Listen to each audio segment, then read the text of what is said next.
School में मैं काफी शर्मीली हुआ करती थी। पढ़ने में ठीक ठाक, आंखों पर चश्मे के साथ बालों में तेल हुआ करता था और घुटने से भी नीची तक स्कर्ट पहनती थी। पर जैसे ही मैंने 10वीं पास की मेरा चश्मा लेंस में बदल गया, स्कर्ट शॉर्ट हो गई और बाल ट्रिम्मा हो गए। तक आते आते मैं स्कूल में काफी पॉपुलर हो चुकी थी। कहने का मतलब है कि मैं एक भद्दी लड़की से खूबसूरत बन चुकी थी।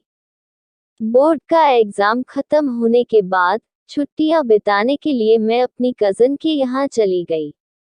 एक दिन जब हम अपनी गाड़ी से जा रहे थे, तब रोड पर मेरी विंडो के सामने एक गाड़ी का शीशा धीरे धीरे उतरा। उसमें एक लड़का बैठा हुआ था, जो लगातार मेरी ओर घूरे जा रहा था।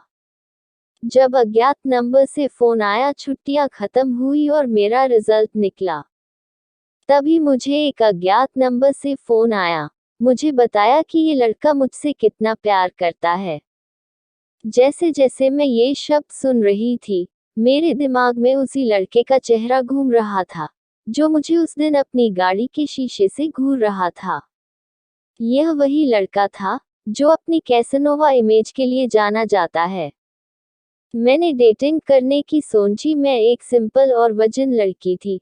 मैंने सोचा कि मुझे इस लड़के के साथ डेटिंग करनी चाहिए और इसे बदलने की कोशिश करनी चाहिए। हमने मिलना जुलना शुरू कर दिया और यह मुझे अच्छा लगने लगा।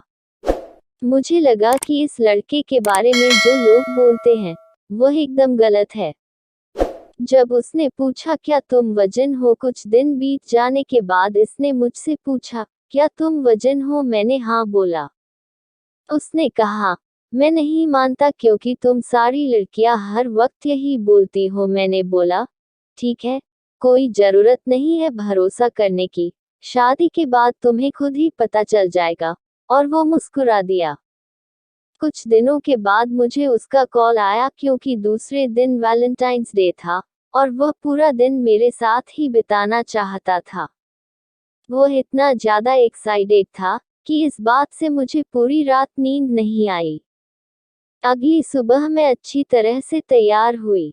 हाथों में कार्ड लिए लिए मैं उसी रोड पर खड़ी थी जहां हमने पहली बार एक दूसरे को देखा था। उसने अपनी कार रोकी, मुझे फूल दिए और मेरे माथे को चूम कर बोला आई लव यू। दोस्त के घर पर एक स्पेशल प्लान बनाया। रास्ते में मैंने उससे पूछा कि हम कहाँ जा रहे हैं। तब उसने कहा कि उसने मेरे लिए अपने दोस्त के घर पर एक स्पेशल प्लान बनाया है।